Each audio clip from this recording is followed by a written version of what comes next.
Everyone, मैं विलासा लक्ष्मी स्वागत करती हूँ आप सबका बीपीएससी ट्रैक पे। आशा करती हूँ आप सब स्वस्थ होंगे और जल्द ही सफल भी होंगे।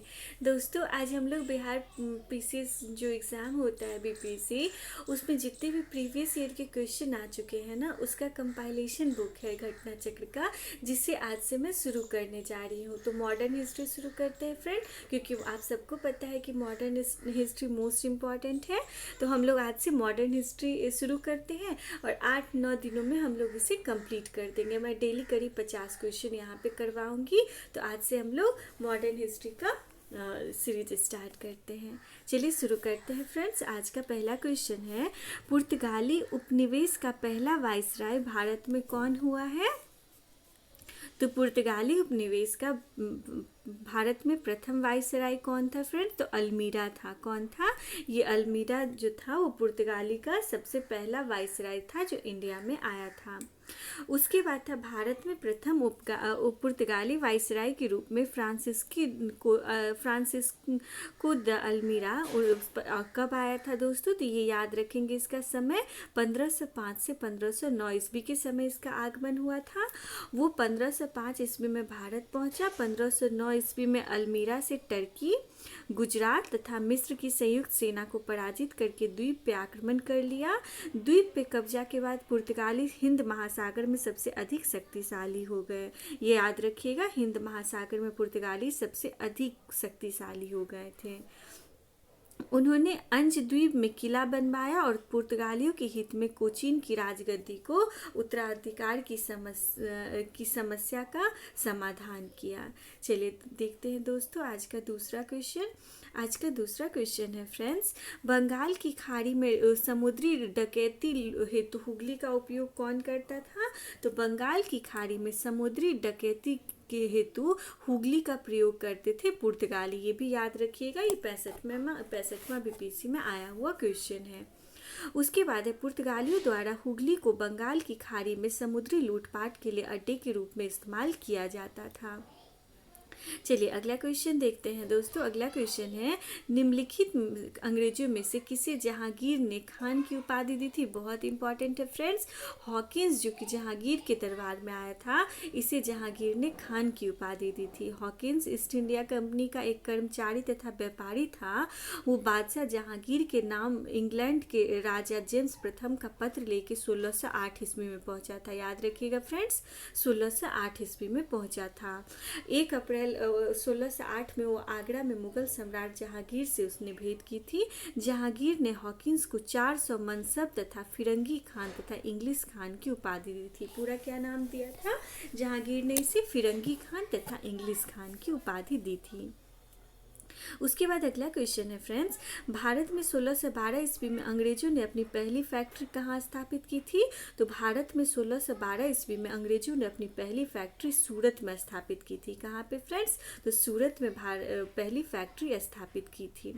उसके बाद देखिए क्या है, कैप्टन विलियम हॉकिन सूरत के मुगल दरबार, कैप्टन विलियम हॉकिन जो थे वो सूरत के मुगल दरबार जो कि 1608 ईस्वी में पहुंचे, किंतु सूरत में फैक्ट्री की स्थापना की अनुमति पाने में सफल नहीं हो सका। वो 1611 ईस्वी में पुर्तगालियों के विरोध के बावजूद कैप्टन मिडल्टन सूरत के समीप स्वालाली पहुंचा और मुगल गवर्नर से वहां व्यापार करने की अनुमति पाने में सफल हो गया।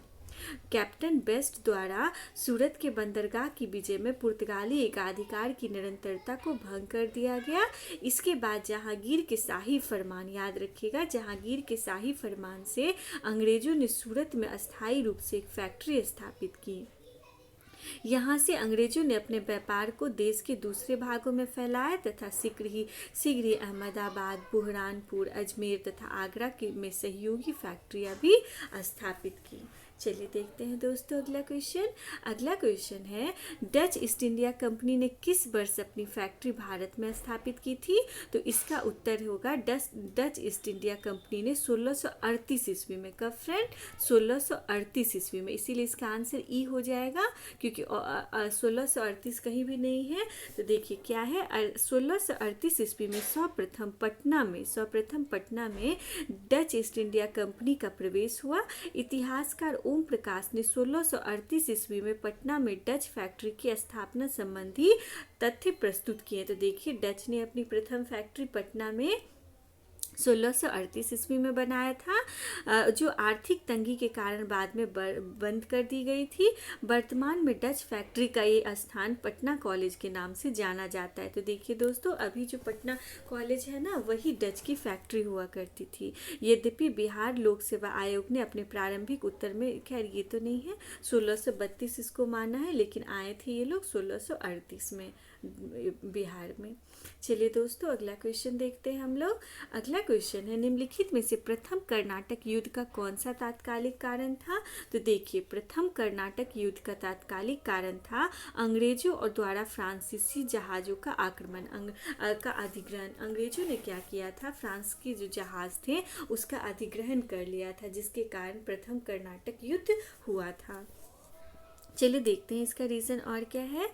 तो देखिए, इसका रीज़न है कर्नाटक का प्रथम युद्ध 1746 से 1748 के बीच में हुआ था। याद रखिएगा फ्रेंड, कर्नाटक का प्रथम युद्ध 1746 से 1748 में ऑस्ट्रिया के उत्तराधिकार युद्ध के हिसाब मतलब के नाम से हुआ था। 1740 ईस्वी में आरंभ हुआ था, का विस्तार मात्र था। ऑस्ट्रेलिया का जो उत्तराधिकार युद्ध था, जो 1740 में शुरू हुआ था, उसी का विस्तार था कर्नाटक का प्रथम युद्ध। ग्रीस सरकारों की आज्ञा के विरुद्ध ही दोनों दल, कांग्रेस व फ्रांसीसी में 1746 ईस्वी में युद्ध प्रारंभ हुआ। अंग्रेज कैप्टन बर्नट के नेतृत्व में अंग्रेजी सेना द्वारा कुछ फ्रांसीसी जहाज़ों पर अधिकार कर लेना युद्ध का तात्कालिक कारण था। प्रथम कर्नाटक युद्ध के समय ही कर्नाटक के नवाब अनवरुद्दीन ने महफूज खां के नेतृत्व में 10,000 भारतीय सेनाओं को फ्रांसीसियों पर आक्रमण करने के लिए भेजा। कैप्टन पैराडाइज के नेतृत्व में फ्रांसीसी सेना ने अद्यार नदी पे स्थित सेंट थोमे नामक स्थान पर नवाब को पराजित किया। यूरोप में युद्ध बंद होते ही कर्नाटक का प्रथम युद्ध समाप्त हो गया। ए सापेल संधि से, याद रखिएगा फ्रेंड, ए सापेल संधि जो कि 1748 ईस्वी में हुई थी। ए सापेल संधि से ऑस्ट्रेलिया के उत्तराधिकार का युद्ध समाप्त हो गया। तो याद रखिएगा, ऑस्ट्रेलिया का उत्तराधिकार का युद्ध जो था वो ए सापेल संधि के साथ ही 1748 ईस्वी में समाप्त हो गया, तथा मद्रास अंग्रेजों को पुनः प्राप्त हो गया, और मद्रास का क्षेत्र जो था वो अंग्रेजों को पुनः मिल गया।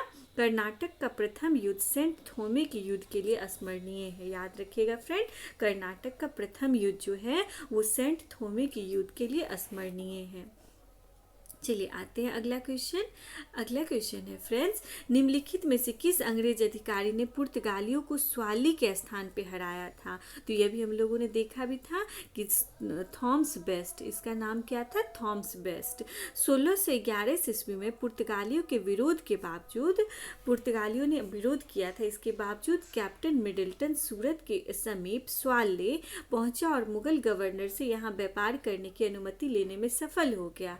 कैप्टन बेस्ट द्वारा सूरत के बंदरगाह के विजय ने पुर्तगाली एकाधिकार की निरंतरता को भंग किया था तथा सूरत में अस्थायी रूप से एक फैक्ट्री स्थापित की थी।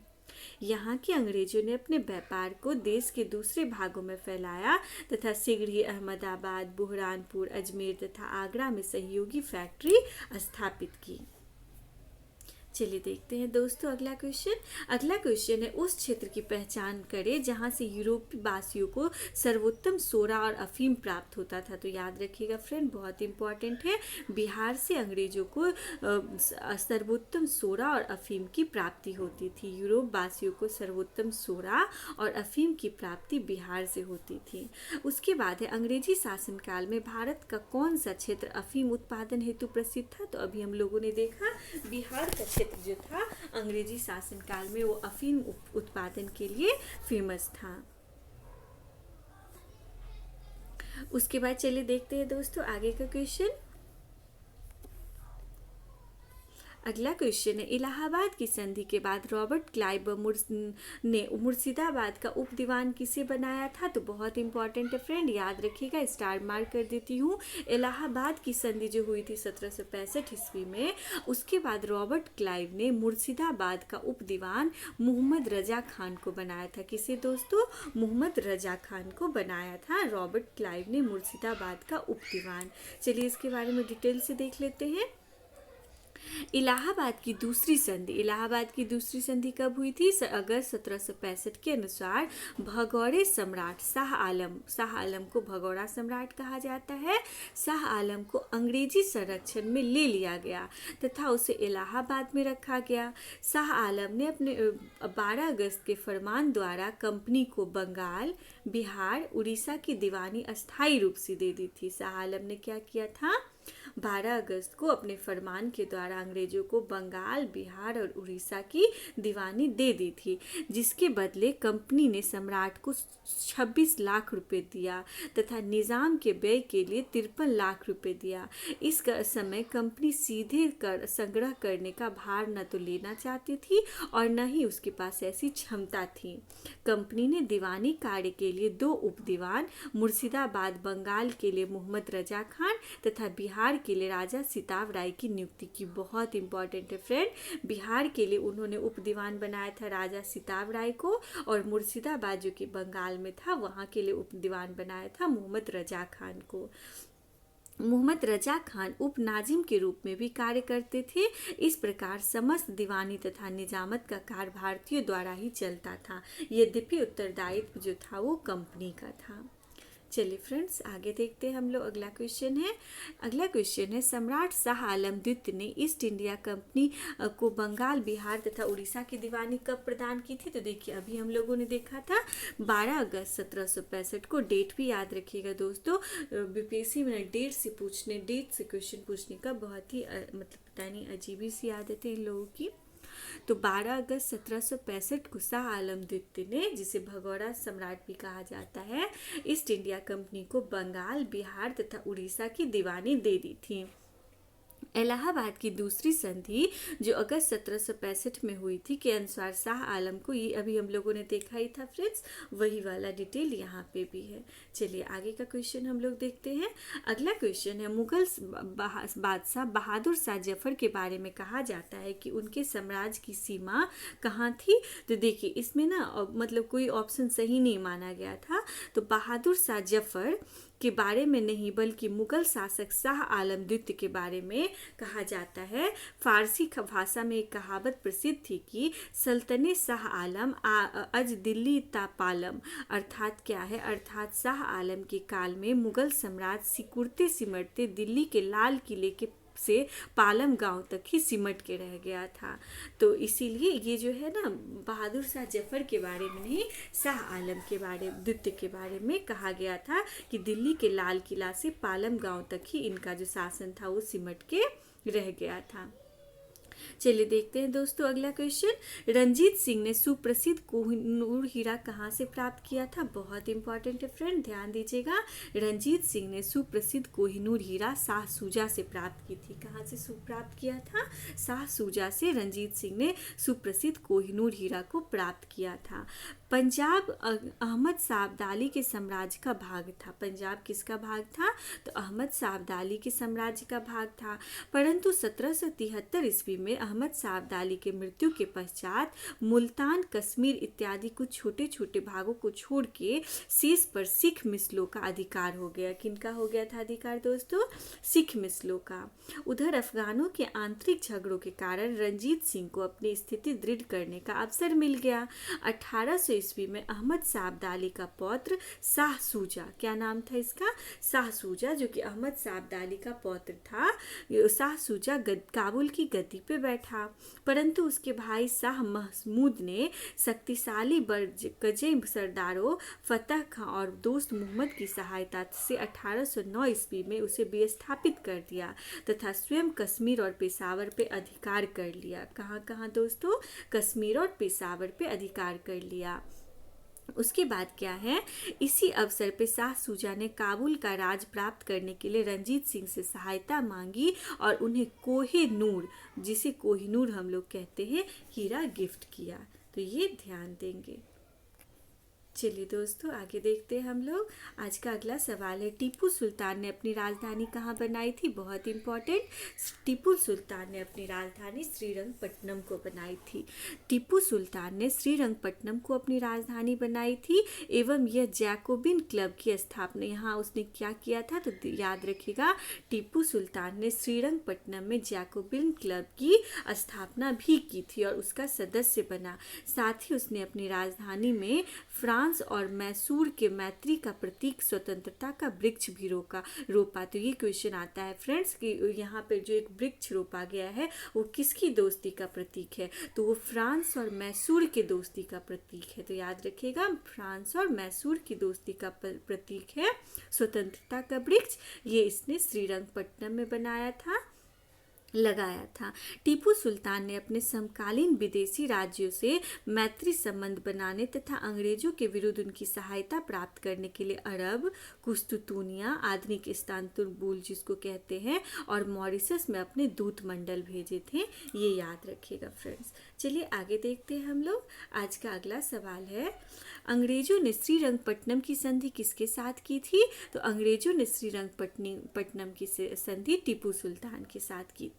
चलिए इसके बारे में हम लोग थोड़ा सा एलाबोरेशन देख लेते हैं। तृतीय आंग्ल मैसूर युद्ध जो हुआ था, तीसरा एंग्लो मैसूर युद्ध, ये 1790 से 1792 का हुआ था। का ऑप्शन श्रीरंगपट्टनम की संधि मार्च 1992 हुआ था। इस संधि में अंग्रेजों की ओर से कॉर्नवालिस, याद रखिएगा फ्रेंड, अंग्रेजों की ओर से कॉर्नवालिस तथा मैसूर से टीपू सुल्तान शामिल थे।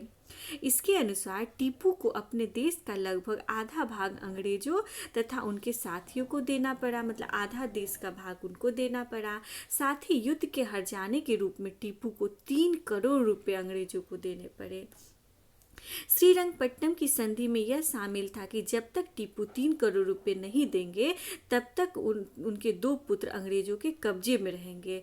कॉर्नवालिस ने इस संधि के बाद एक टिप्पणी की थी, हमने अपने शत्रु को प्रभावशाली ढंग से पंगु बना दिया तथा साथियों को भी शक्तिशाली नहीं बनने दिया। ये बहुत इंपॉर्टेंट है, ये कॉर्नवालिस के द्वारा कहा गया था और ये तीसरा एंग्लो मैसूर युद्ध के बारे के समय ये कहा गया था। तो इसे याद रखेंगे। वो कथन वाला क्वेश्चन आ जाता है ना दोस्तों कि ये कथन किसके द्वारा कही गई थी, तो उसमें याद रखिएगा ये आता है क्वेश्चन कि कॉर्नवालिस ने कहा था। और ये तीसरा जो आंग्ल मैसूर युद्ध हुआ था 1790 में, उसके बारे में ऐसा कहा गया था। चलिए फ्रेंड्स, देखते हैं आज का अगला सवाल। आज का अगला सवाल है, ठगों का उन्मूलन किसके नेतृत्व में हुआ था? तो ठगों का उन्मूलन जो था वो कैप्टन स्लीमैन के नेतृत्व में हुआ था। किसके नेतृत्व में दोस्तों? तो ठगों का उन्मूलन कैप्टन स्लीमैन के नेतृत्व में हुआ था। ठगों में हिंदू और मुसलमान दोनों धर्मों के अनुयायी शामिल थे, परंतु वास्तव में ये लोग काली, दुर्गा तथा भवानी की पूजा करते थे तथा प्रायः अपने शिकार का सिर काट के देवी के चरणों में बलि के रूप में चढ़ाते थे। उन्हें विश्वास था कि उनका ये धंधा विधि का विधान है तथा उनके शरीर की मृत्यु उनके भाग्य में उसी प्रकार लिखी होती थी। सती प्रथा के प्रश्न पर तो कुछ मतभेद था, किंतु ठगी में के विषय में समस्त जनता ने सरकार का समर्थन किया था। लॉर्ड विलियम बेंटिक ने कैप्टन स्लीमैन को ठगों के विरुद्ध कार्यवाही करने के लिए नियुक्त किया था। किसने नियुक्त किया था? लॉर्ड विलियम बेंटिक ने कैप्टन स्लीमैन को ठगों के विरुद्ध कार्यवाही करने के लिए नियुक्त किया था। उसने लगभग 1500 ठगों को बंदी बना लिया। उनके अनेक ठगों को फांसी दे दी गई, शेष को आजीवन निर्वासित कर दिया गया। 1837 ईस्वी के पश्चात संगठित रूप से ठगों का अंत हो गया। तो उसके बाद चलिए अगला क्वेश्चन देखते हैं दोस्तों। द्वैत शासन का जनक किसे माना जाता है? बहुत इंपॉर्टेंट है, सर लियोनिल कार्टिस को द्वैत शासन का जनक माना जाता है। चलिए दोस्तों इसका एक्सप्लेनेशन देखते हैं। इसका एक्सप्लेनेशन है, सर लियोनिस कार्टिस को द्वैत शासक का जनक माना जाता है। भारत सरकार अधिनियम 1919 द्वारा प्रांतों में दोहरी शासन प्रणाली प्रारंभ की गई। इसमें प्रांतीय विषयों को 2 भागों में बांटा गया, आरक्षित विषय तथा हस्तांतरित विषय। उसके बाद चलिए देखते हैं दोस्तों, भारत में प्रथम रेलवे लाइन किस ब्रिटिश गवर्नर के समय बिछाई गई थी। तो भारत में प्रथम रेलवे लाइन जो है वो लॉर्ड डलहौजी के समय बिछाई गई थी। किसके समय दोस्तों? तो लॉर्ड डलहौजी के समय भारत में प्रथम रेलवे लाइन बिछाई गई थी। चलिए इसका एक्सप्लेनेशन देखते हैं क्योंकि ये इम्पॉर्टेंट है। तो चलिए देखते हैं दोस्तों ये क्या है। भारत में रेल निर्माण की दिशा में प्रथम प्रयास ब्रिटिश गवर्नर लॉर्ड डलहौजी के द्वारा की गई थी। प्रथम रेलवे लाइन 1853 ईस्वी में बम्बई से थाने के बीच डलहौजी के समय बिछाई गई थी, किंतु दूसरी रेलवे लाइन 1854 ईस्वी में कलकत्ता से रानीगंज के बीच में बिछाई गई थी। तो देखिए, प्रथम तो सबको याद रहता है कि 1853 ईस्वी में बम्बई से थाने के बीच में और डलहौजी, और दूसरा जो है वो कलकत्ता से रानीगंज के बीच में बिछाई गई थी जस्ट एक साल बाद, मतलब 1854 ईस्वी में। चलिए फ्रेंड्स देखते हैं अगला क्वेश्चन। मुंगेर का बड़हिया ताल विरोध का उद्देश्य क्या था। तो मुंगेर का जो बड़हिया ताल विरोध है इसका उद्देश्य था वकास्त भूमि की वापसी की मांग। क्या थी दोस्तों इसकी, क्या था इसका उद्देश्य? वकास्त भूमि की वापसी की मांग। चलिए देखते हैं इसका एक्सप्लेनेशन क्या है। मुंगेर की बड़हिया ताल विरोध के उद्देश्य वकास्त भूमि की वापसी की मांग थी। ये आंदोलन 1935 में कार्यानंद शर्मा के नेतृत्व में हुआ था। याद रखिएगा, मुंगेर का जो बड़हिया ताल विरोध है ये 1935 में कार्यानंद शर्मा के नेतृत्व में चलाया गया था। उसके बाद अगला क्वेश्चन है दोस्तों, 1857 में भारत का गवर्नर जनरल कौन था? बहुत इंपॉर्टेंट। उस समय भारत का गवर्नर जनरल कौन था दोस्तों 1857 में? तो कैनिंग जो था, लॉर्ड कैनिंग, वो उस समय भारत का गवर्नर जनरल था। चलिए देखते हैं एक्सप्लेनेशन। 1857 के विद्रोह के समय भारत का गवर्नर जनरल लॉर्ड कैनिंग था, जो कब से कब तक रहा था? 1856 से 62 तक रहा था। लॉर्ड कैनिंग भारत में कंपनी द्वारा नियुक्त अंतिम गवर्नर जनरल तथा ब्रिटिश सरकार सम्राट के अधीन नियुक्त भारत का पहला वाइसराय था। याद रखिएगा फ्रेंड, ब्रिटिश सम्राट के अधीन नियुक्त था ये पहला वाइसराय भारत का, और ये अंतिम गवर्नर जनरल था, और ये भारत की कंपनी द्वारा नियुक्त अंतिम गवर्नर जनरल था लॉर्ड कैनिंग। उसके बाद चलिए देखते हैं दोस्तों अगला क्वेश्चन। अगला क्वेश्चन है फ्रेंड्स, अंग्रेजी भारतीय सेना में चर्बी वाले कारतूसों से चलने वाली एनफील्ड राइफल कब शामिल की गई थी। तो दिसंबर 1856 ईस्वी में अंग्रेजी एनफील्ड राइफल को शामिल किया गया था अंग्रेजी भारतीय सेना में। चलिए इसका एक्सप्लेनेशन देखते हैं फ्रेंड्स। क्या है कि दिसंबर 1856 में सरकार ने पुराने लोहे वाले बंदूक ब्राउन बेस, पुराना लोहा वाला बंदूक को क्या कहा जाता था? ब्राउन बेस के स्थान पे नया एनफील्ड राइफल का प्रयोग का निश्चय किया। इन राइफल में दमदम, अंबाला, सियालकोट में बनी चर्बी युक्त कारतूसों का प्रयोग किया जाना था, जिसमें गाय और सुअर की चर्बी लगी होती थी। इस नई राइफल में कारतूस के ऊपर भाग को मुंह से काटना पड़ता था। जनवरी 1857 में बंगाल सेवा में यह अफवाह फैल गई कि चर्बी वाले कारतूस में गाय और सुअर की चर्बी है। सैनिक अधिकारियों ने इस अफवाह की जांच किए बिना तुरंत इसका खंडन कर दिया, किंतु सैनिकों को विश्वास हो गया कि चर्बी वाले कारतूसों का प्रयोग उनके धर्म को भ्रष्ट करने का एक निश्चित प्रयत्न है, और यही कारतूस 1857 के विद्रोह का तात्कालिक कारण बना था। ये बहुत इंपॉर्टेंट है फ्रेंड्स, इसे ध्यान दीजिएगा। चलिए अगला क्वेश्चन है, हम लोग देखते हैं आज का अगला क्वेश्चन कौन सा है फ्रेंड्स। तो 1857 के विद्रोह का नेतृत्व बिहार में किसने किया था? ये तो आप सबको पता होगा, ये कुंवर सिंह जी ने किया था। ये कई बार आ चुका है बीपीएससी में। चलिए इसका एक्सप्लेनेशन देखते हैं। इसका एक्सप्लेनेशन है 1857 में जगदीशपुर में विद्रोह की अगुवाई करने वाले कुंवर सिंह बिहार के आरा जिले के निवासी थे। कहाँ के दोस्तों? तो आरा जिले के निवासी थे। जब उन्होंने अंग्रेजों के विरुद्ध विद्रोह का झंडा बुलंद किया, प्रकृति ने उन्हें अदम्य शौर्य, वीरता और सेना नायक के आदर्श गुणों से मंडित किया था। इसी कारण इसी रूप के दौरान इसी रूप में विद्रोह के दौरान बिहार का सिंह माना जाने लगा। कुंवर सिंह को बिहार का सिंह माना जाता था।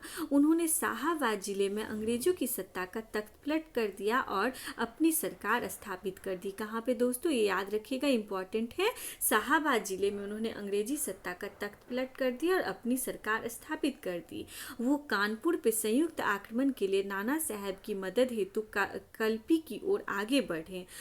वह विद्रोह की मसाल को रोहतास, मिर्जापुर, रीवा, बांदा और लखनऊ तक ले गए, जहां उनका अत्यंत सम्मानपूर्वक स्वागत किया गया। अपनी अंतिम सफलता के रूप में उन्होंने अपने गृहनगर जगदीशपुर के निकट, याद रखिएगा, गृहनगर जगदीशपुर के निकट अंग्रेजों को बुरी तरह पराजित किया। इसी युद्ध के दौरान कुंवर सिंह बुरी तरह घायल हो गए और 26 अप्रैल 1858, डेट याद रखिएगा फ्रेंड, 26 अप्रैल 1858 को उनकी मृत्यु हो गई। उनके मृत्यु के बाद उनके भाई अमर सिंह ने दिसंबर 1858 तक अंग्रेजों के विरुद्ध संघर्ष को जारी रखा। चलिए देखते हैं दोस्तों अगला क्वेश्चन। बिहार में 1857 विद्रोह का नेतृत्व किसने किया था? तो बिहार में 1857 विद्रोह का नेतृत्व कुंवर सिंह ने किया था। उसके बाद जगदीशपुर के किस व्यक्ति को 1857 के विप्लव क्रांतिकारियों का नेतृत्व किया था? तो ये तो सबको पता ही है, कुंवर सिंह जी ने किया था। चलिए दोस्तों देखते हैं अगला क्वेश्चन क्या है। कुंवर सिंह राजा थे। कुंवर सिंह कहाँ के राजा थे? तो जगदीशपुर के राजा थे। बिहार के शाहाबाद जिले के जगदीशपुर ग्राम में 1782 में जन्मे कुंवर सिंह ने जगदीशपुर की जमींदारी संभाली थी। जगदीशपुर में उन्होंने 1757 के विद्रोह का नेतृत्व किया। 26 अप्रैल 1858 को उनकी मृत्यु हो गई। 1857 के विद्रोह के बाद के समय उनके अदम्य साहस, वीरता और कुशल सेना नायक के कारण उन्हें बिहार का सिंह भी कहा जाता है। चलिए देखते हैं दोस्तों आज का अगला सवाल क्या है। अगला सवाल है, कुंवर सिंह अंग्रेजों के खिलाफ 1857 के विद्रोह में किस जगह शामिल हुए थे? तो आरा में शामिल हुए थे। देख रहे हैं दोस्तों, ये कितनी बार पूछ चुका है क्वेश्चन। तो देखिए 25 जुलाई 1857 को दानापुर में सैनिकों की 3 रेजिमेंटों ने विद्रोह कर दिया। 26 जुलाई को ये सैनिक आरा पहुंचे। यहाँ कुंवर सिंह ने इनका नेतृत्व स्वीकार किया, तो इसीलिए याद रखिएगा आरा। उसके बाद चलिए देखते हैं दोस्तों अगला सवाल क्या है। आज का अगला सवाल है, पटना के 1857 के स्वतंत्रता संग्राम के नेता कौन है? तो ये तो पता ही है, राजपूत कुंवर सिंह। पटना बिहार में जगदीशपुर के जमींदार कुंवर सिंह ने विद्रोह का नेतृत्व किया। उनकी जमींदारी कंपनी की नीतियों के कारण छिन गई थी। उन्होंने भी अपने रोष की अभिव्यक्ति विरोध के रूप में कर दी। चलिए अगला सवाल देखते हैं। 1857 के विद्रोह का बिहार में 15 जुलाई 1857 से 20 जनवरी 1858 तक केंद्र था। कहाँ पे? जगदीशपुर। कब से कब तक दोस्तों? 15 जुलाई 1857 से 20 जनवरी 1858 तक, करीब 6 मंथ तक। क्या है? बिहार में 1857 के विद्रोह का केंद्र जगदीशपुर था, जहां जमींदार कुंवर सिंह ने नेतृत्व संभाला और शाहाबाद जिले में अंग्रेजों की सत्ता का तख्त पलट करके अपनी सरकार स्थापित कर दी। बिहार के विद्रोह को पटना डिवीजन कमिश्नरी के कमिश्नर विलियम टेलर और बंगाल गोलंदाज फौज के मेजर विंसेंट आयर द्वारा दबा दिया गया। बहुत इंपॉर्टेंट है, याद रखिएगा दोस्तों। इनका नाम किनके द्वारा इस विद्रोह को दबा दिया गया था? तो ये पटना के कमिश्नर थे विलियम टेलर तथा बंगाल गोलंदाज फौज के मेजर थे विंसेंट आयर। इन दोनों का नाम याद रखिएगा, विलियम टेलर और विंसेंट आयर। चलिए देखते हैं अगला सवाल। जगदीशपुर के राजा कौन थे? तो कुंवर सिंह थे। ये तो हम लोगों ने अभी देख ही लिया था। कुंवर सिंह बिहार में आरा जिले के जगदीशपुर ग्राम के जमींदार थे, जिन्होंने वृद्धावस्था में अंग्रेजों के खिलाफ बगावत का बिगुल बजाया। विद्रोह के दौरान उन्हें बिहार का सिंह कहा गया। अगला सवाल है दोस्तों, कुंवर सिंह ने 1857 के विद्रोह का नेतृत्व किस प्रांत से किया था? तो कुंवर सिंह ने 1857 विद्रोह का नेतृत्व बिहार से किया था। कहाँ से दोस्तों? बिहार से किया था उन्होंने 1857 के विद्रोह का नेतृत्व। बिहार में 1857 के विद्रोह का नेतृत्व आरा की विशाल रियासत के वृद्ध राजपूत जमींदार कुंवर सिंह ने की थी, जो शीघ्र ही पटना के समीप दानापुर, छोटा नागपुर, रांची, पलामू आदि सहित बिहार के कई भागों में फैल गया।